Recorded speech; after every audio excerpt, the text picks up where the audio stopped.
Grabación. Muy buenas noches a todos. Hoy continuamos ya casi para terminar. Nos quedan muy pocas páginas en las cuales tienen que reventarse. Vamos en el capítulo 35 de 50 y tantos y nos quedan muy pocas páginas. Es capítulos muy rápidos. Yumi siempre había pensado en que la aparición de la estrella Yuna era buena señal, un presagio de los Kaiyo primordiales que se mostraban abiertos, acogedores ese día. De hecho, la estrella parecía más brillante de lo normal ese día. Un resplandor azul claro en el horizonte occidental mientras el sol salía por el este. Una señal poderosa. Para quien ya creyera en esas cosas, dice el viejo chiste que los objetos perdidos tienden a estar en el último lugar donde se busca. Los presagios, por el contrario, suelen aparecer primero en el lugar donde alguien mira, aunque esté haciéndolo por segunda vez. Yumi creía en los presagios. ¿Qué remedio?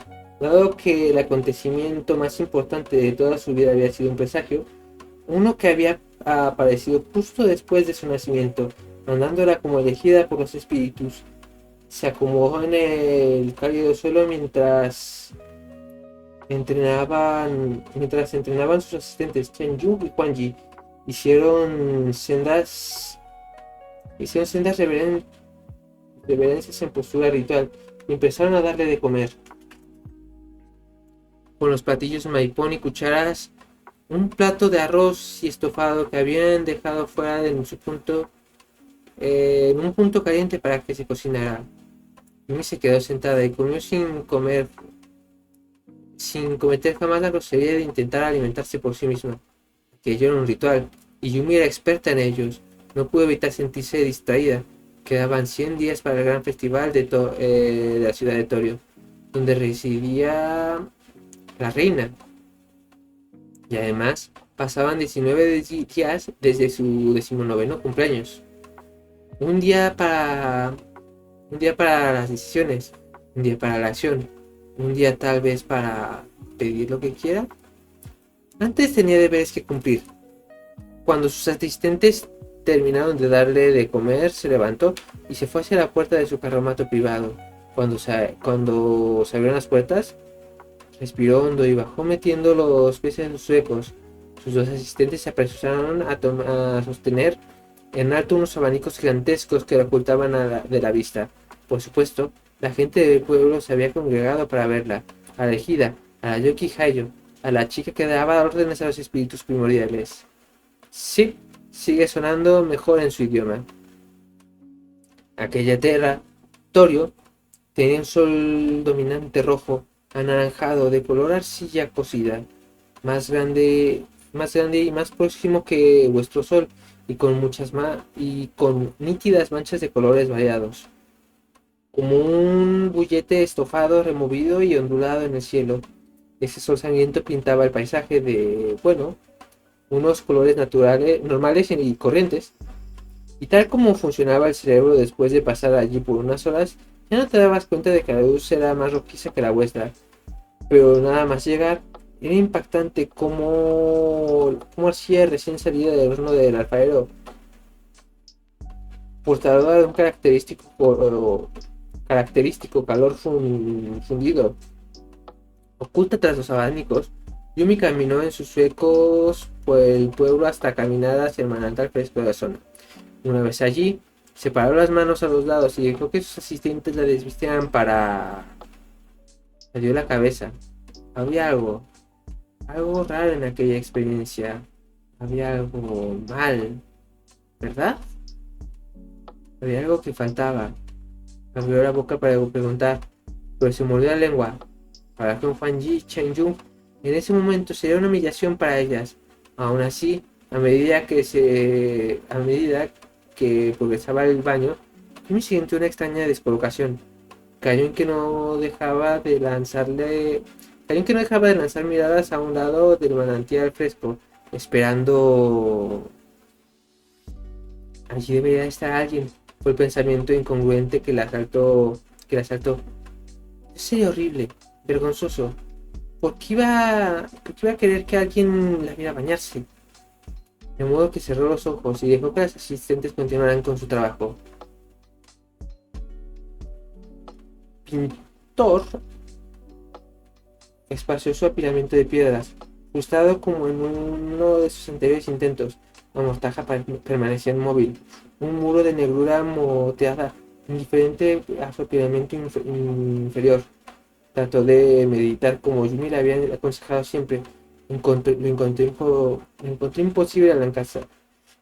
imposible alcanzar semblanza alguna de calma, ya que al cerrar los ojos solo le hacía pensar que en ella encogida de terror, mirándolo, suplicándome mientras el horror la consumía.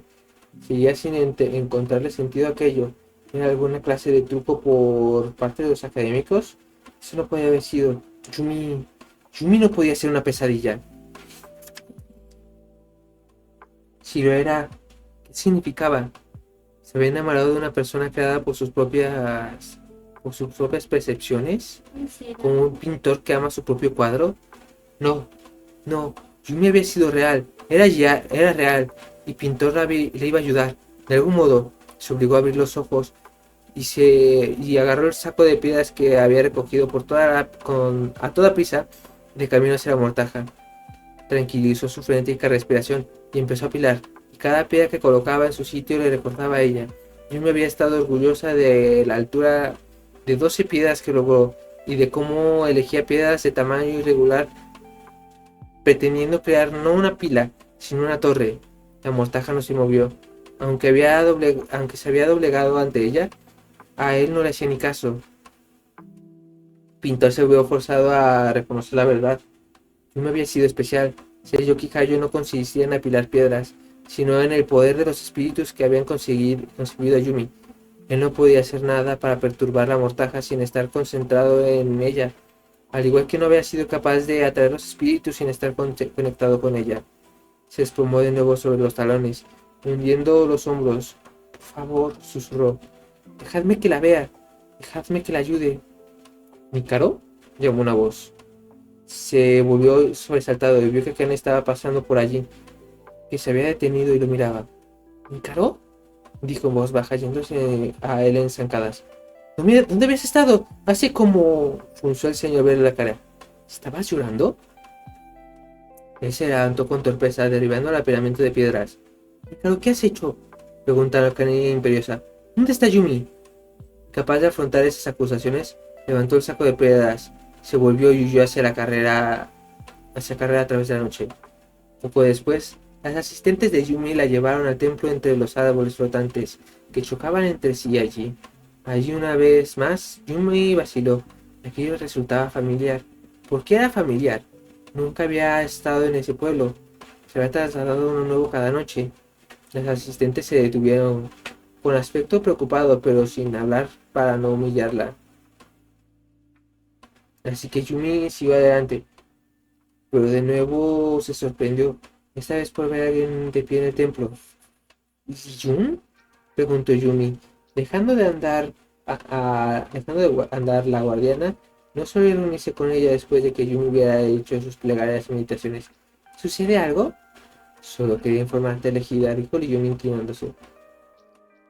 Que nos hemos saltado y Hosen y hemos venido aquí en su lugar. ¿Hosen? ¿El pueblo que íbamos a visitar? ¿Ese es el siguiente de la lista? Y Yun se puso una mano en la cabeza. No me acuerdo de por qué lo cambiamos. He pensado que debería de mencionarlo. Es, por supuesto, muy sabio de tu parte, respondió Yun. Le devolvió la inclinación, aunque más que nada se sentía perpleja, ¿por qué se le había ocurrido a Yun avisarla de algo así? La guardiana nunca la había nombrado a los otros pueblos que visitaban. Quería advertirle, dijo Yun, que esta noche quizás no esté presente para llevarle. Ve, haz tu servicio, y luego que las asistentes te acompañen al carromato. ¿Y Yun? Respondió Yumi. ¿El protocolo? Lo sé, elegida. Ryujun hizo una reverente inclinación. Por desgracia, he sido llamada para hacer otra cosa. No recuerdo del todo qué, pero es importante.